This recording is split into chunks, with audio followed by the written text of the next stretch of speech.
Today's stuff we're going to be learning is Sanhedrin Daf Kuf Bet. We're very almost at the end. We will meet up tomorrow. There's no regular class in the morning, the usual time. We will meet up after in the evening Israel time, whatever time that is by you, at the Siyum, and then we will finish the last stuff. And on Thursday morning, B'ezrat Hashem, we will start Masechet Makot. Today's stuff is sponsored by Tina and Shalom Lam on the occasion of the Brit and the naming of their new grandson Neve Shimshon, born to their children Penina and Eitan Kaplansky. Mazal tov.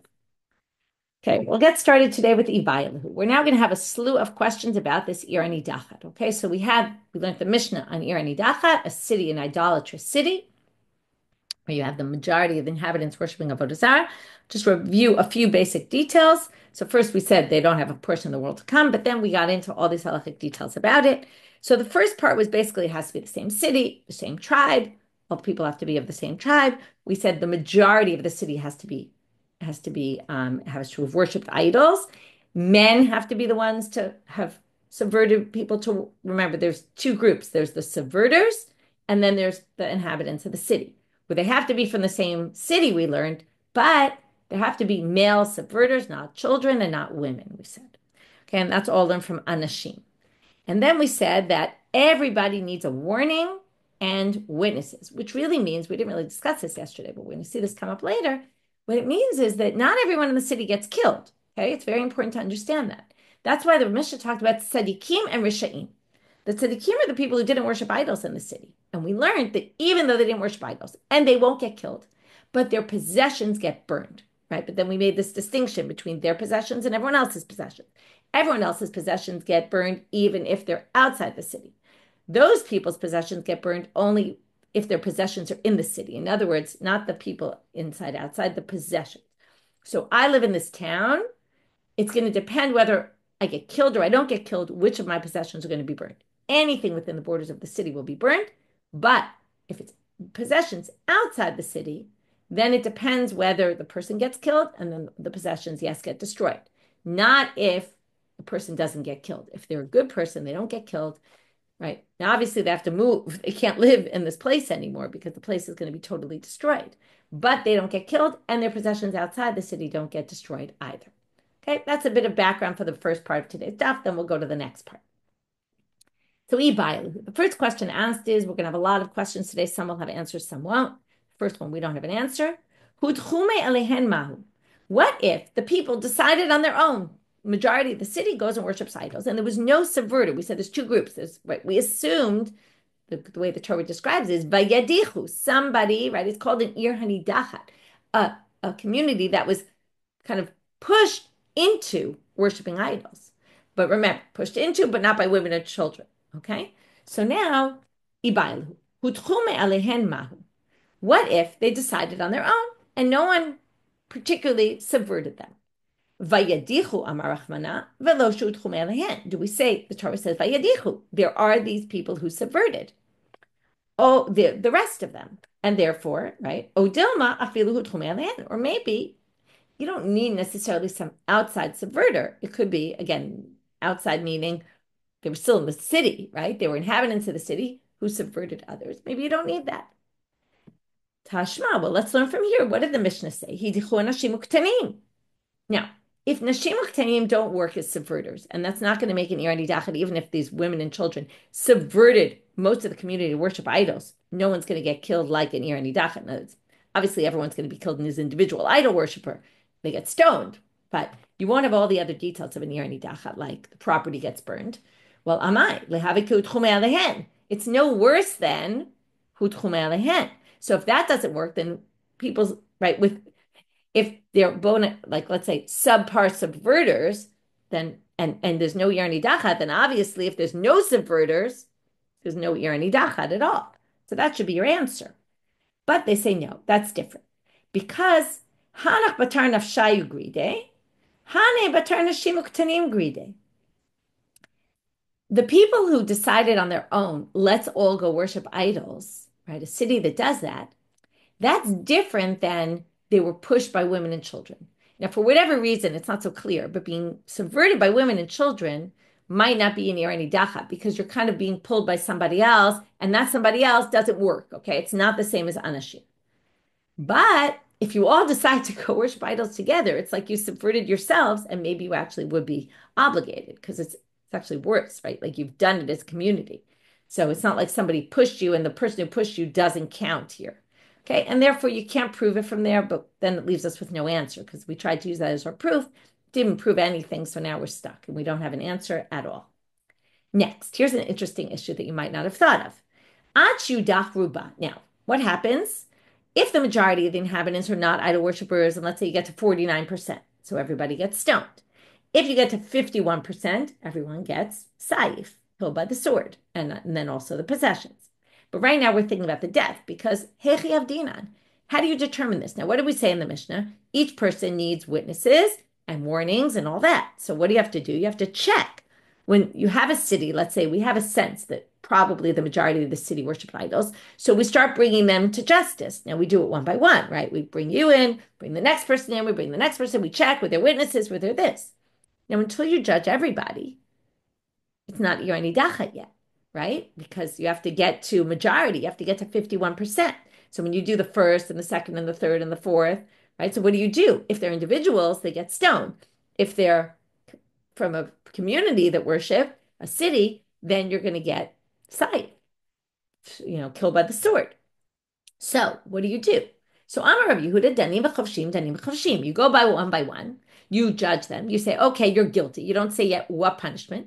And you put them in jail and you wait and see. And, this could go on for who knows how long. To which Ula says, no way, no how. And we already know, why is this a problem? Amar Ula nimtza tamaneh dinan shel elu. This is called inui adin. If you judge someone to get the death penalty, and this person is definitely judged to get the death penalty, we just don't know which one. Well, that's called inui hadin. You're torturing them. You have to kill them on that exact day. So you can't leave this to go on for months till you get through all the people in the town. So El Amar Ula dani v'soklim, dani v'soklim. So Ula has a really crazy opinion. He says until you get to 51%, you kill them by stoning. We judge every person as an individual until we get over the 50% mark. And then we start giving them chenek. So it's fascinating. If you're the first one to be judged, you'll get stoned. If you're the last one to get judged, one of the later ones, you'll get a different punishment. Itmar. Now we're going to have a machloket about this. Okay, so first we had Rabbi Yehuda and Ula. Now we're going to have Rabbi Yochanan and Rish Lakish. Now Rabbi Yochanan and Rish Lakish both really agree with Ula, but they're going to have different solutions. So Rabbi Yochanan agrees with Ula completely and says, danim v'soklim, danim v'soklim. Okay, we just stone the first ones till we get to 50%. Rish Lakish amar marbin lahem batei dinin. Rish Lakish has a great creative solution. Just open up 1,000,000 courts that day, judge them all in one day, and then we'll know. By the end of that day, we'll have it. Do we have 50%? Do we not? Okay, you don't even have to judge the entire, you just have to get to over 50% of the city, and then you know what everyone's punishment is. To which the Gemara says, Ini, how could you possibly do this?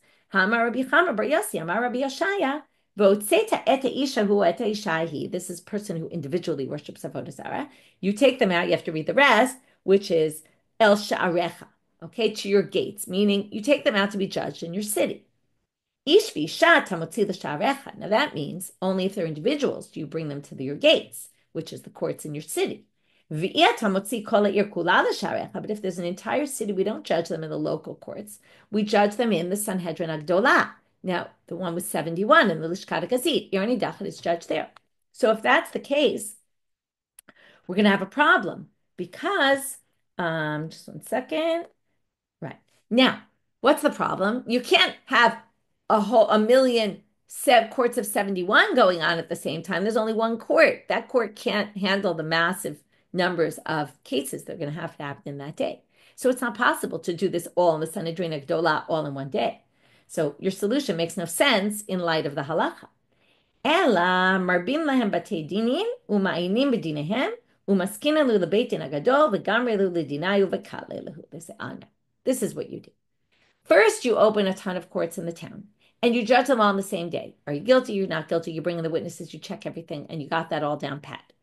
Then, when you know you got over 50%, then you bring them to the Beit Din HaGadol. And then the Beit Din HaGadol just finishes up the job. The big debate, what it means, they finish up the job. Okay, Gamre Luhu Lidinayu, right? What does it mean they finish? Does it mean they have to rehear all the testimonies? Or does it mean that they just rely on the testimony of the small courts, which makes sense. And then all they do is they say, okay, now we have more than 51%, more than 50%. Now we can rule that this is in your hanidachat, and then they judge them all to be dead, to be killed. And again, all the possessions and everything else that goes with it. Okay, so we've resolved that issue. Again, two different approaches. Either you end up, the first 50% actually gets stoned, or you have a lot of courts going on and you judge them all in one day. Or, according to Rav Yehuda, he didn't seem to think there was a problem with Inoy Adin. Why does he think it's not a problem? I think he just thinks that this overrides. Of course, you can't do Inoy Adin, but in this case, there's a unique exception. So now we learned that you have to kill the inhabitants of the city. Who's there? The Yoshvei Ha'ir, those who live in the city. Now, who is included in that count? We learned in the Mishnah, even a chameret or a gamelet, if you have a group of people coming through on horse, on camel, they're carrying stuff on their camels, they come and sleep in the city, they are considered part of the city, and let's say they don't worship idols, that could shift the whole balance of the 50%. Okay, they could save a whole city. So now the Gemara brings a braita, Tanu Rabbanan. And what we really want to get at is, how long do they have to be in the city to be considered inhabitants of the city? They sleep there one night, they sleep there 2 nights, 3 nights. What makes someone an inhabitant of the city? So according to this braita, they get into the details of that. So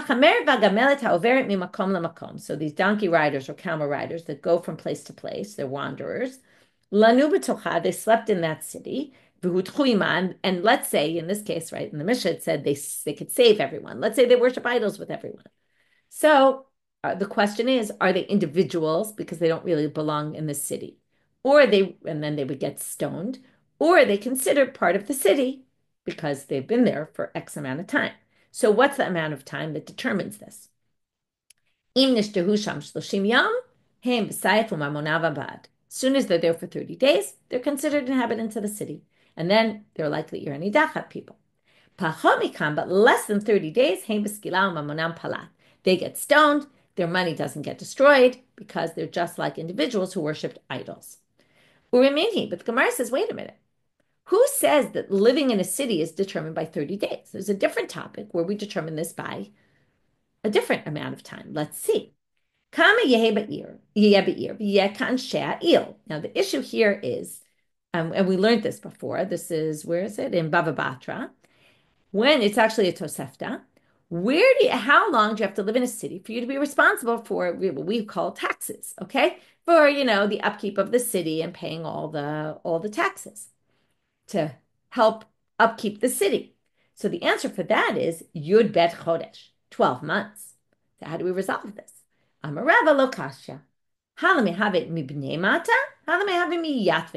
These are two different terms. One is the Tosefta there talked about being the Bnei Ha'ir, the inhabitants of it's hard to translate these words into Hebrew. Mi Bnei Ha'ir, from those who are belonging to the city. By us, it says Yoshvei Ha'ir. That means you're dwelling in the city. You could be a temporary dweller. As long as you're more than 30 days, that's temporary, but it's not majorly temporary. It's already in between. So because here in the Torah it said Yoshvei Ha'ir, then it's different. So now they say, and in fact, we're going to prove Rava, the Hatanya. Hatanya is, here, Hatanya usually means, and behold, we have a braita. Usually it's a question. Here it's actually going to be a proof. And they're going to say, Hamudal Hana'an mi b'nei ha'ir. If you swear that you make a vow that you're not going to benefit from anyone who is b'nei ha'ir. Now here's where, when it comes to nidarim, what your language is very important, what you said. And we're going to basically say someone who says I won't benefit from Bnei Ha'ir versus someone who says I won't benefit from Yoshvei Ha'ir.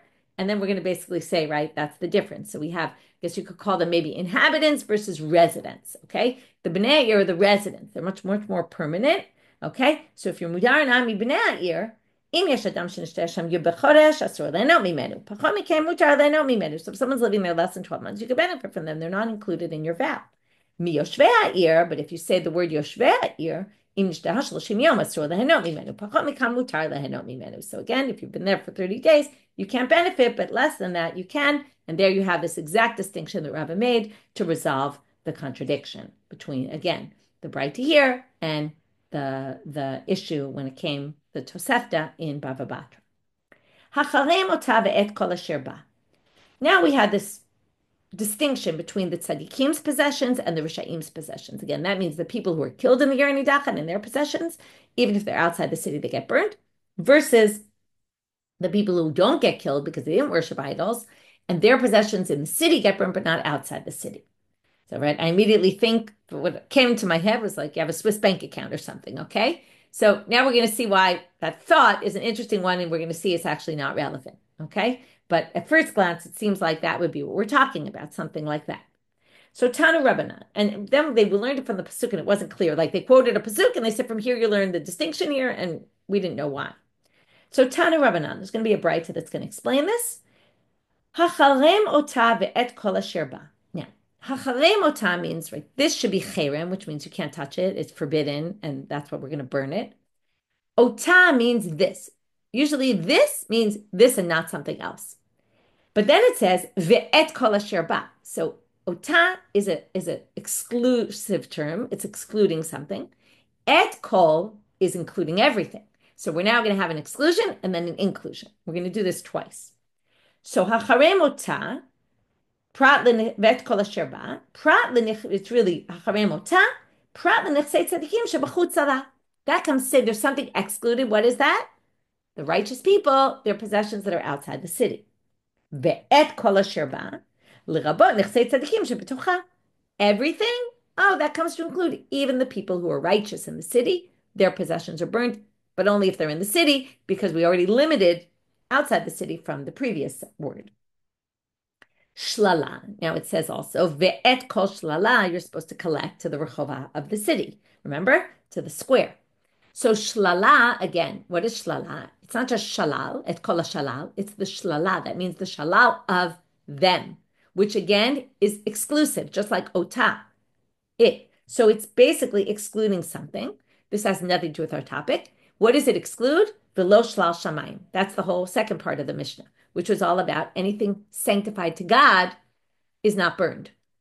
Ve'et kol shlala, but notice it doesn't say shlala only. It says all the shalal. So when it says all, again, it includes something. What does that include? All the rishaim's possessions, the rabot. Now, obviously, the Sharaim's possessions that are in the city are destroyed. That's the pshat.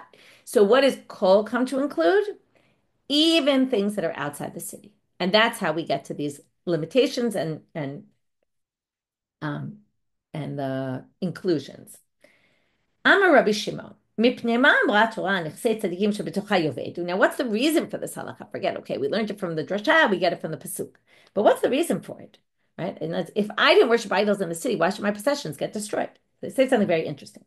They punished me specifically in my money because my money was what caused me to live in the city. Meaning, mi garam lehem shiaduru b'tocha mamonam. Why was I living in a city with idol worshippers or people who could potentially become idol worshippers? Maybe I didn't know they were idol worshippers, but if a whole city goes at war, a majority of a city worships idols, obviously they were not good people. So what was I doing in a city like that if I'm a good person? The only thing that we could possibly imagine kept me in the city was my work, right? My job, my sustenance, money. And because possessions is what kept me living in the city with bad people, that's why we have to destroy my money. Amar. Now we're going to go back to something we quoted before. Now I talked about Swiss bank accounts, and it's interesting because look what the Gemara is going to say. You gather all the money into the rechovah of the city, right, into the city square, and we said all the money means even possessions that are outside the city if they belong to the people who are getting killed in the city. So Amar Rav Chisda u'benikbatzim l'tocha. Rav Chisda says, but this only, by the way, is if they can easily be collected into the city, not if they're Swiss bank accounts and they're far away and you can't access them very easily. Forget about can't even get into their bank accounts, but it's far away. It's in Switzerland, okay? So, I mean, unless you live there, but assuming we're talking you have some overseas account, right, or anything far away, has to be something that can easily be collected. Okay, another thing, we're going to have a lot of statements from Rav Chisda now. I'm Rav Chisda. Pikdonot shel hanidachat mutarim. If people are watching things of other people, they're permitted, meaning, again, you don't have to burn them. And again, meaning if you burn them, they're forbidden to benefit from until you burn them. But these are permitted entirely. So again, now, not again, but now the Gemara is going to ask, hey, Chidami, what's the case? Now, if, let's say, I live in the Yer Nidachat, and I'm watching your possessions, and you don't live in the Yer Nidachat, okay? So pshita demutarim lav shlalahu. That obviously isn't included in the property of the town. The fact that I'm watching your item, of course, it's yours. It's not mine. So why would we even think to include that? I don't need a drasha to exclude that. Let's say it's mine, and it's outside the city because you're watching my item. Now, we don't need a we don't need a special drasha to tell us that because we know the answer. Depends whether I'm a tzaddik or a rasha. If I'm a tzaddik, and right, then for sure we don't burn it. If I'm a rasha, it depends. If it can be collected easily, right, brought into the city, then it would be destroyed. If not, then not. So that shouldn't be what they're telling us either, and that's what we're going to read right now. Right? So if it's right, again, if it's mine, but it's not in the city, right? It's you're watching it in some other city. If it could be collected into the city, then it shouldn't be permitted, which is what he said. It's permitted. Should be permitted. We should bring it into the city. If we can't collect it into the city, we already taught that halacha. So we don't need to say that it's mutar. We know it's mutar. So they say, okay, fine. Let's go back to the first option. It's your possession that you gave me. You live in a different town, not the hanidachat. I'm watching it. I'm in the hanidachat. And they're telling you it's mutar. Now we said, why? Of course it's not part of mine. Why would we even think it's mine? Now they're going to say, if I assumed responsibility for that item, there's different ways you could give me an item to watch.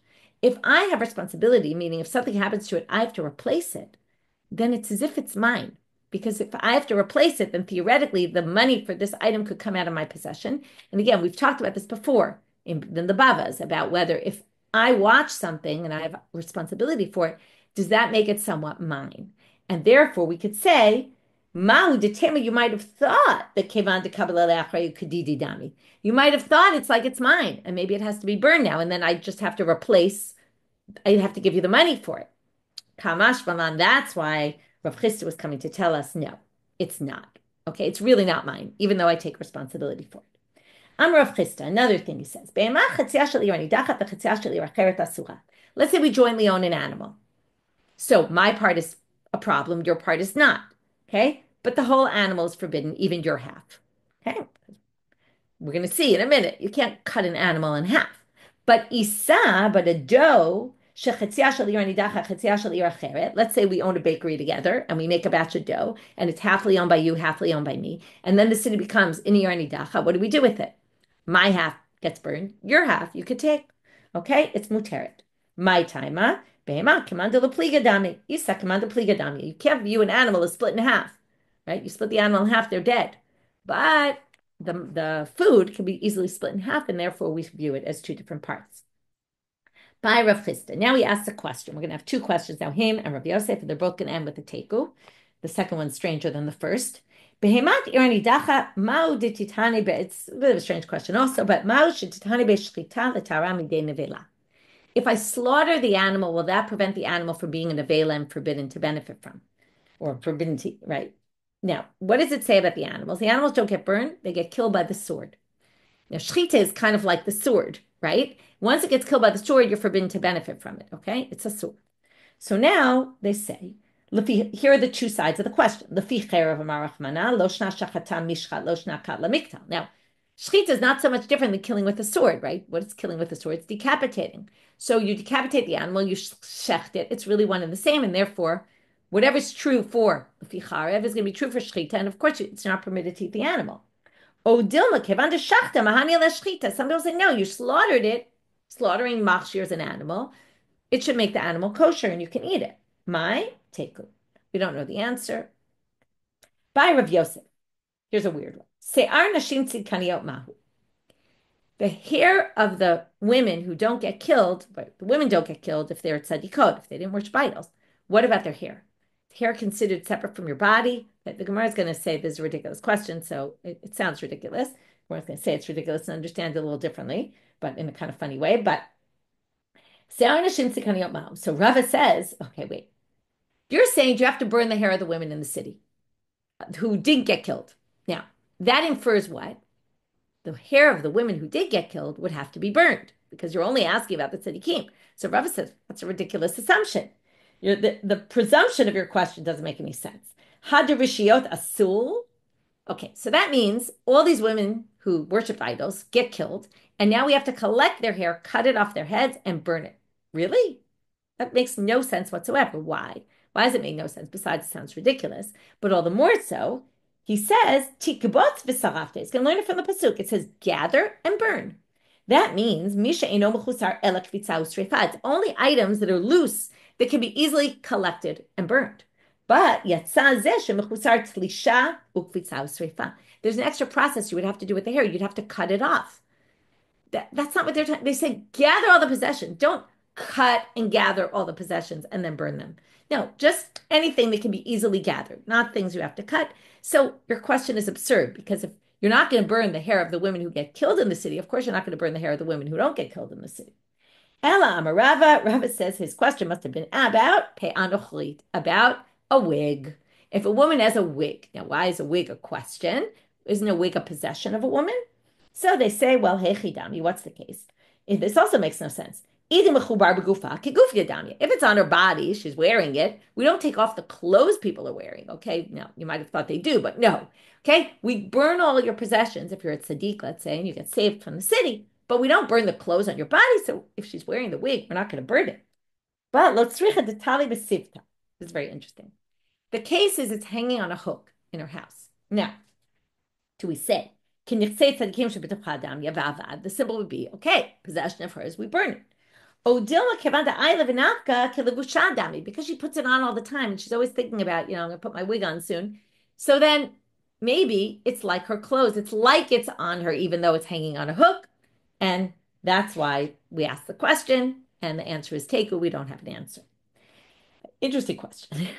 Now, our Mishnah said, what if you don't have a square in the city? So what do? Either, right, you build a square or you kind of, take something outside the city. If it's right outside the city, you move the gates, the walls of the city and you bring it inside.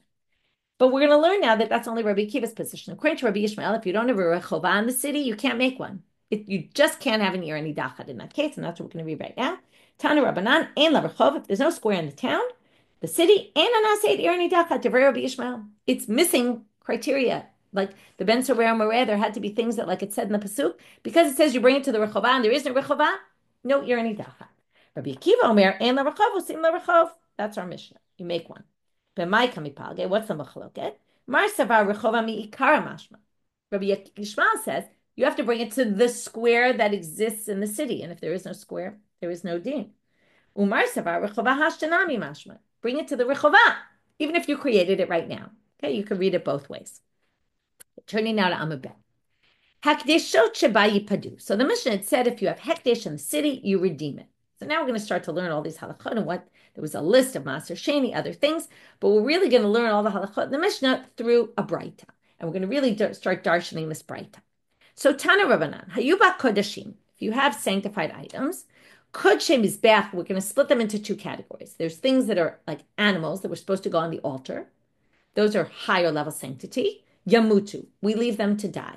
We'll talk about that in a minute, why we leave them to die, meaning there's nothing we can do with them. We can't burn them because they're sanctified. Okay, they're also, by the way, they're sanctified to God. So they're not part of this shalal.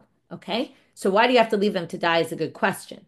Okay, we'll get to that. What it means to leave them to die is you put them in a cage, like a caged area, and they just graze there till they die. It's a bit of an unpleasant thing. Kod shebeta, certainly, animal rights and all that, definitely not, doesn't work with those. Kod shebeta kabaya yipadu. If it's items that were sanctified for use in the temple, like the value of them, that's already different. Then you redeem them. Trumot yerakvu. If they're truma, you have to leave them to rot. Maser sheni v'kitvei hakodesh yiganezu. If they're maser sheni and sanctified, writings like Sifrei Torah, you bury them. Okay, we're going to get through all these soon, like what the issue is. Rabbi Shimon Omer. Now we have a different opinion of Rabbi Shimon here. This is going to be important to remember. The Rabbi Shimon disagrees at the end of this braita. Behemta, your animals are killed by the sword. V'lo behema bechor maaser. But this excludes bechor, firstborn, and maaser.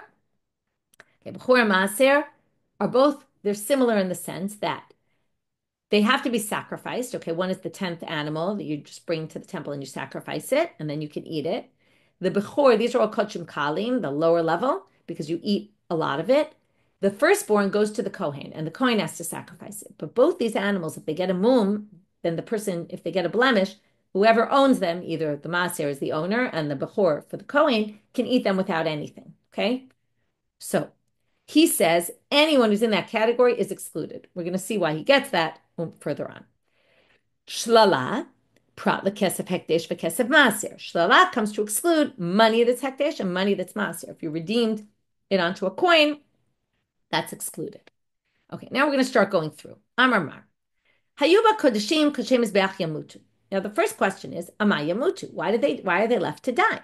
We have a better solution. And what's the issue? The issue is this is supposed to be a sacrifice. It's supposed to be a sacrifice. It's not part of the shalal of the city. Shalal of the city means it belongs to the inhabitants. This belongs to God. So theoretically, we should be able to sacrifice it. What's the problem? We can't sacrifice it because came from an idolatrous city, possibly even sanctified by someone who's an idol worshiper. We don't want to bring that on the altar. But we have a better alternative, and that's why we leave it to die. But we have a better alternative than leaving to die. Why don't we do, and if you remember anything about sacrifice, we've learned this before, but we're going to get to this a lot when we get to Zvachim. Yir'u ad shiyistavu v'yinkaru v'yaplunu dehem lunidava. Why don't you just leave it to graze until it gets a blemish? Once it gets a blemish, the animal can no longer be brought on the altar. So what are you allowed to do? You can redeem the value of the sanctity, redeem it on a coin, take that coin, buy a new animal, and bring that animal as a voluntary offering on the altar. That would be a better solution. Instead of leaving it to die, at least get it to go on the altar somehow, indirectly. And that should be fine. So why don't we offer that option? Two answers we're going to have. One is Rabbi Yochanan, one is Rish Lakish. Rish Lakish, we're going to struggle a little bit to understand. Rabbi Yochanan Amar, Zevach Reshaim Toiva. In the end, this came from an animal that was slaughtered, that was designated by an idol worshiper. So even if we redeem it onto a coin and take that coin and buy an animal, in the end, that animal that we're going to offer on the altar came from a bad place. We don't want that on the altar. We want to take away, right? Just like you don't bring an anzona, a gift that was brought to a prostitute on the altar, right? We don't want this coming on the altar at all. Rish Lakish Amar, Mamon Baalimhu. Now if we say it's Mamon Gavoa, then it's supposed to be, right, it's not supposed to be burned with the city, right? It belongs to God. But if we can somehow say that we're talking about sanctified items that belong to the owner, then we can say that's why we have to leave it to die. Because what? Because it really should be burned. But now we're going to go in a different direction. It should be burned and this you have to remember, this is going to be critical for everything in the staff now. If we call something owned by the person, and now we're going to figure out how can we get from an animal that's supposed to go on the altar to owned by the person. But let's say we could do that. Once it's owned by the person, and the person's in the hanidachat, it's supposed to get burned.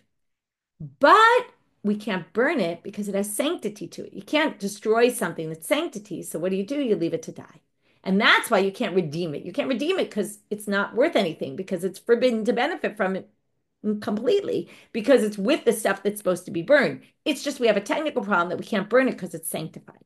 And that's going to explain also the Trumot Yerakvu, the Yiganzu, all that stuff has sanctity to it. It really should be burned, or at least we'll see, but most of the opinions think they should be burned, but they can't be because they have sanctity to them.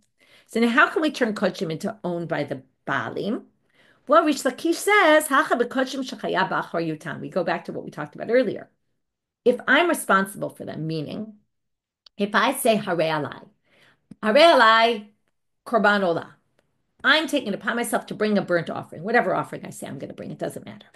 When I say I take it upon myself, and then I separate an animal and I say, this is the one I'm bringing, and then the animal dies, let's say, I have to bring a new one in its stead, which means that that animal I designated in the first place, to a certain extent, belongs to me. Just like we talked about, if I'm watching your item and I say I'll take responsibility for it, to a certain extent, it belongs to me. Now, what do I mean to a certain extent? Well, there's a machloket about how we view kodshim shechaya b'achor yutan. Rabbi Shimon hi da'amar mamon ba'alimhu. We say that this opinion that says in the Braita, if there were kodshim is be'ach yamutu, and not redeemed and brought as a sacrifice, must be Rabbi Shimon's position, who holds that it must be, number one, a case of kodshim shechaya b'achor yud, that I took responsibility, a case of hare alai, and Rabbi Shimon's position that if you do that, it's your own, because not everyone agrees with that. Okay, and that's how we're going to explain the Braita. What's the problem? Well, you're then saying that the first line in the Braita is Rabbi Shimon. But if you remember, at the end of the Braita, Rabbi Shimon comes in. So the Gemara says that can't work. That's why I said we're going to have trouble understanding Rish Lakish. Not because it's hard to understand, but it doesn't make any sense. Hami Desefer Rabbi Shimon, he Reish Alav Rabbi Shimon. Since Rabbi Shimon appears only at the end of the Braita, it can't possibly be the first opinion is Rabbi Shimon. So we're going to explain Rish Lakish differently. Ela b'kodshim kalim. Okay, there's two levels of kodshim. There's ones that people eat, like a shlamim, and there's ones that, or b'chor maser, but we're not talking about those right now. And there's ones that mostly get burned, okay? Even some of them, the Kohen eats some of it, but like a chatat and asham, ola, those are all higher level sanctity. Those for sure are considered belonging to God. But the lower level sanctity, there's a machloket. Since I can eat part of the shlamim, how do we view this animal that I designated? Since part of it eventually I'll be able to eat, do we call it mamon ba'alim or do we call it mamon gavoa? So again, if we call it mamon gavoa, then it's on the outs, right? And if it's on the outs, meaning it shouldn't be destroyed at all, then theoretically we can redeem it when it gets, so we still don't want to bring it on the altar, but we can redeem it and put it on a coin and go buy an animal. So therefore we're going to say, it's according to the opinion, Aliba de Rabbi Yossi Aglili, who says that Kachim Kalim or Mamon Baalim. So it was, let's say, a Korban Shlamim, which according to Rabbi Yossi Aglili is Mamon Baalim. And then we say the beginning of this Braita is Rabbi Yossi Aglili's position. And that's why it has to be left to die. So the Gemara says, but wait a minute. According to what you're saying, then, Yipadu, according to this, if it's higher level sanctity, then it's totally excluded from the laws of your hanidachat. And then still we don't want to bring it on the altar because it came from an idolatrous town. But we should be able to redeem it. But then something doesn't make sense in this Braita, because if Kodshe could be redeemed, now what did it say? It said Kodshe Mizbeach are left to die. Kodshe Bedekabai Yipadu. It should have also said there, right? Adatani Seifa Kodshe Bedekabai Yipadu. Since it says that, Liflok Lidni Bedida, it should have said even more. It should have said. If already they're distinguishing between what cases die, what cases get redeemed, you should have added then kochim get redeemed, and you should have specified at the beginning. It would have made a lot more sense. So they say no. The reason why it didn't do that is because there are cases of kochim that aren't redeemed and have to be left to die, even if you say it's mamon gavoa. What is that? Because of a totally different halacha. But the basic point is, since there are some cases of kochim that can't get redeemed, they didn't want to just make a blanket statement, and they didn't want to get into too many details, so they just ignored it. And then we can go back to this position and say that this works. Here's our case. If I'm supposed to bring a sin offering and I designate an animal, there's a law in general, it has nothing to do with the hanidachat, and then I die, that animal has to be left to die. It's called the chamesh chataot shemetu. We're going to learn this really well when we get to Zvachim. We're going to see it a million times. But that's supposed to be left to die, and you can't redeem it. It can't ever be redeemed. Now, what's the case here? Let's say I designated a chatat, and I'm part of an hanidachat, and then I get killed. It's a chatat shemetu ba'aleh. So that would be a case of kochim that would have to be left to die, and that's why the Braita didn't say, oh, but kochim all can get redeemed, because they can't all get redeemed. And they didn't want to get into too many details and say, well, these can, these can't. That already was too much detail. Okay, now we're going to go back to why didn't Rabbi Yochanan hold like Rish Lakish? Why didn't Rish Lakish hold like Rabbi Yochanan? So we basically have two approaches here. Again, our question was, why did they get redeemed, and why don't they get redeemed, the kodshim? Okay, so either because zevach r'sheim to'eva, it's disgusting, right? Even if we switch it onto a coin and from there buy it, but it all came from an animal that was designated by an idol worshiper for a sacrifice, or because we say it's Rabbi Yossi Aglili's position and it's only kodshim kalim, okay, and they belong to the owner. Because they belong to the owner, they are supposed to be burned, and that's why we can't redeem them, because we can't benefit from them at all. So why didn't Bishlama Rabbi Yochanan? We understand why he didn't say like Rish Lakish, Zevach Rosheim Toeva, because he thought pretty clearly the pasuk says Zevach Rosheim is despicable, and that's why there's no way we could redeem it no matter what.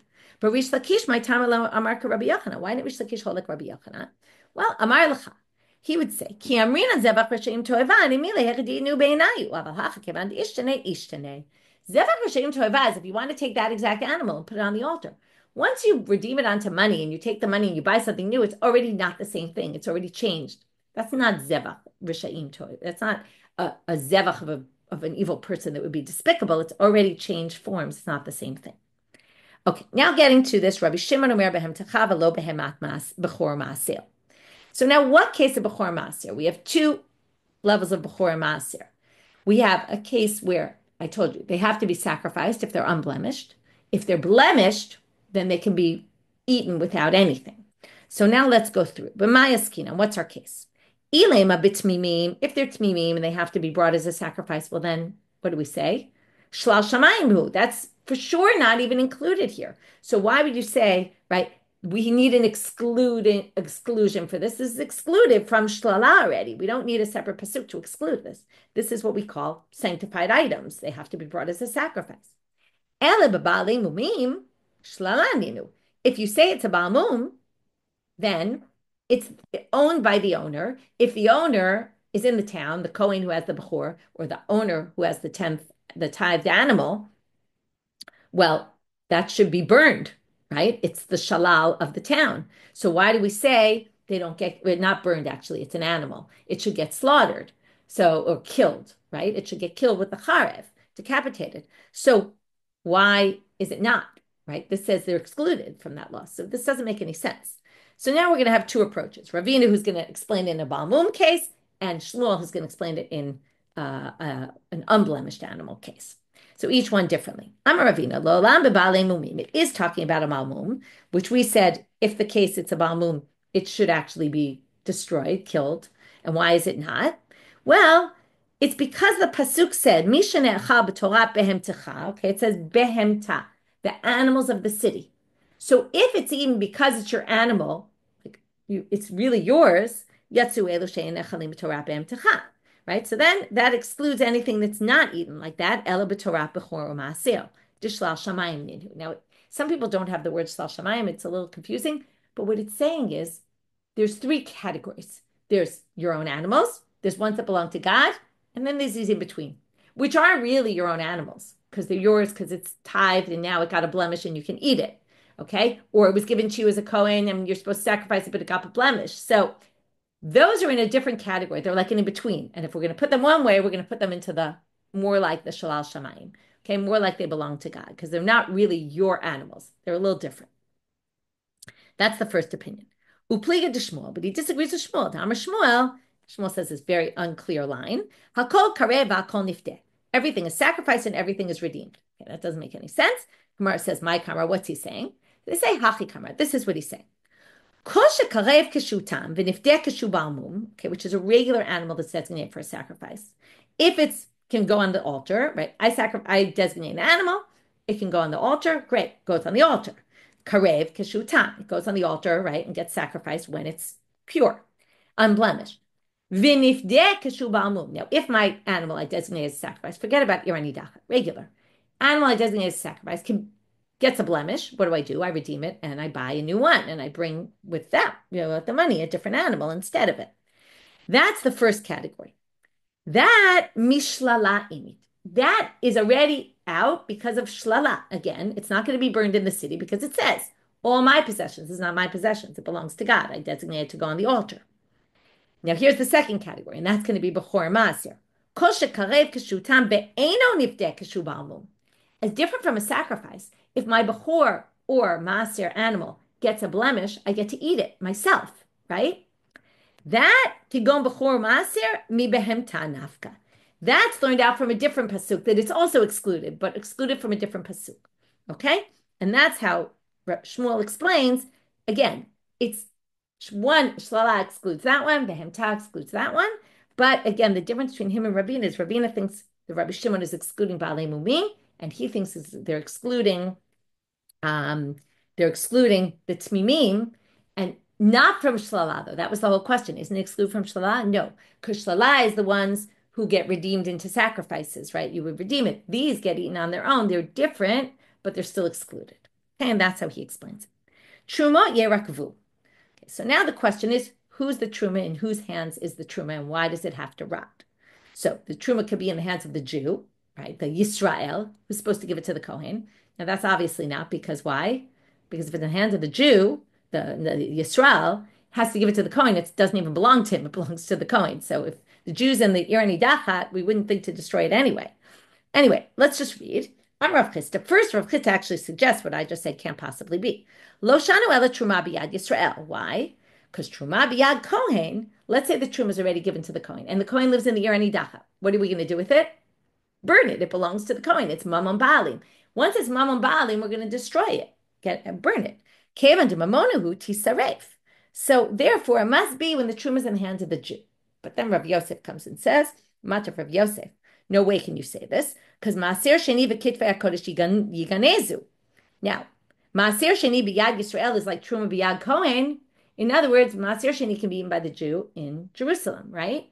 And the Truma can be eaten by the Kohen in his city. Now, it doesn't say it gets burned. What does it say? You have to leave it. You have to bury it. Why do you have to bury it? The reason you have to bury it is exactly what we said, because, I said earlier, this has sanctity to it. It's called Kodesh. The Truma is Kodesh, the Kitvei HaKodesh or Kodesh, and the Maaser Sheni is called Kodesh. So even though it belongs to the person, it doesn't make a difference. It's Kodesh. So meaning it belongs to the person. It should be burned, but we have to treat it with respect. We can't burn it. So what do? We bury it or we leave it to rot. Okay? So it can't be that. So then they say, Ella itmar hachi itmar. What he meant to say was this. Amar of Chisda lo shanu ella truma biyad kohen. When the truma is in the hands of the kohen, that's exactly it. When the kohen has the truma, he owns it. But what's the issue? It should be burned, but we can't burn it because it's not respectful. That's why we have to leave it to rot. Aval truma biyad Yisrael. Let's say I have in my possession truma. I'm supposed to give to the kohen. Now it's not mine because I'm supposed to give it to the kohen. So what do I do with it? I give it to someone from a different city. Tinatan the kohen should be iracheret. Of course, it doesn't get burned in the hanidachat. Okay, and that's not yerakut. That's not left to rot either. It's not mine. So I just give it to somebody else, to a kohen. Okay, Tnanatam. Now we're going to finish up with Maaser Sheni. Isasha Maaser Sheni. And we're going to do a Mishnah somewhere else. Ptuam and Achala. There's a big machloket here, and that's what we're going to see. Is Maaser Sheni, it's the produce I'm supposed to bring and eat in Jerusalem. Is that mine, or is it Mamon Gavoa again? Because it's Kodesh. Does Kodesh mean it belongs to God? Not really, because I end up eating it myself. And does it depend if I'm in Jerusalem or out of Jerusalem? Because if I'm outside Jerusalem, I actually can't eat it there. So maybe there we call it Gavoa. When I get to Jerusalem, it's already mine. So let's see this machlok. Isa shomaser sheni ptulam and achala. Now, if it belongs to God, I don't have to take challah on it. I only have to take challah on things that belong to me. So if I make a dough with maser sheni, I don't have to take challah from it. Chachamim say, of course I do. It's mine, and I have to take challah, okay, to give to the kohen. So I'm Rav Chisda, machloket b'maser sheni b'Yerushalayim. Now, where am I making this dough? He says the machloket is maser sheni in Jerusalem. Do Rabbi Meir savar mamon sheni mamon maser sheni mamon gavoa? Rabbi Meir says it's mamon gavoa even in Jerusalem. It's sanctified. Okay, it's like it's God's, and that's why I don't have to do it. Rabbanan savre mamon hedyotu. The rabbis say no, it belongs to me because I can eat it in Jerusalem. But bigvulin, where I can't eat it at all, divrei kol patur. Everyone agrees outside of Jerusalem, where I can't eat it. Of course, it belongs to God at that point, and then I would for sure be exempt from challah. So now, Matav Rav Yosef. Rav Yosef says, how could you say that? Because go back to our Mishnah, or our Braita. Maaser sheni v'kitvei HaKodesh yiganezu. Okay, both in the Mishnah and the Braita it said they have to be buried. Now, b'may askinan. Are we talking about Ilem b'Yerushalayim? Well, mihavi ir hanidachat. There is no ir hanidachat in Jerusalem. This was the subject of Daf Mishalahan last week. This week they did an intro to Makot, so last week they did on this topic. Ba'atanya, it says in a Braita, Asara Devarim nemru b'Yerushalayim v'zo achad mehem. One of the 10 things they say about Jerusalem is Eina Naseid ir hanidachat. It can't become an idolatrous city. So it can't possibly be the Maaser Sheni is in Jerusalem. If it's not in Jerusalem, what do we say? It's Mamon Gavoa. If it's Mamon Gavoa, you don't have to bury it. It's totally exempt because it's not part of the shalal of the people in the city. It doesn't even belong to them. So, Ela b'ir acheret v'askua legava. What if you say it belongs to people of a different city, and they brought it into the city, into Jerusalem? In other words, it was an ir hanidachat city from outside Jerusalem, but now it happens to be in Jerusalem. Then yiganezu can't be that either, because hakatua mechitzot. Once it gets into the borders of the city, you can't take it out. By the way, this is another halach with Maaser Sheni. Went into the city walls, you can't take it out. So you wouldn't be able to burn it or bury it or anything, right? You should be able to eat it then. Elalav bigvulin b'katani yiganezu. So it must be it's bigvulin, and it says yiganezu, which means the bigvulin. It could also be called mamon ba'alim. So now we're stuck with a question. So they say lo olam di'ir acheret v'askua legava. Why do we have to bury it? It did come from an ir hanidachat outside Jerusalem. It was brought into the city, but it was nitma. It became impure. And when it becomes impure, it has to be buried. Now the Gemara says, "Velifrake," but wait, you could redeem it.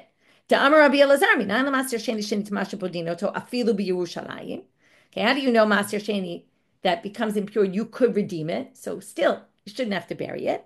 Talmud Lomar, lo tuchal se'eto. Ve'ein se'et. Say we normally think you can't carry it. But they say also se'et means food. Ein se'et ela achila, shneimar b'yisam asot me'et panav. And therefore, we learn from there that Maser Sheni Shenitma, you could actually redeem it. So now we're questioning why can't you redeem it? And we're going to stop here and we'll pick up with this at the Siyum tomorrow night. We'll see you there. So what basically we did today, it's pretty late, so I'm going to do a really quick summary. We basically went through a lot of the details that were talked about that you're hanidachat. We have a lot of questions that we actually couldn't answer. Start with the first part of the Mishnah. We got to the second side of the Amud. We actually really based the whole second side of the Amud on this Breita. We quoted a Breita that expands on the halachot about Hekdesh and Maser Sheni and all that in Jerusalem, of a hanidachat. And then we basically have been going part by part on this Breita, trying to analyze, and through that, getting to understand also our Mishnah better. With that, we're going to finish for today. Looking forward to seeing you all at the Siyum.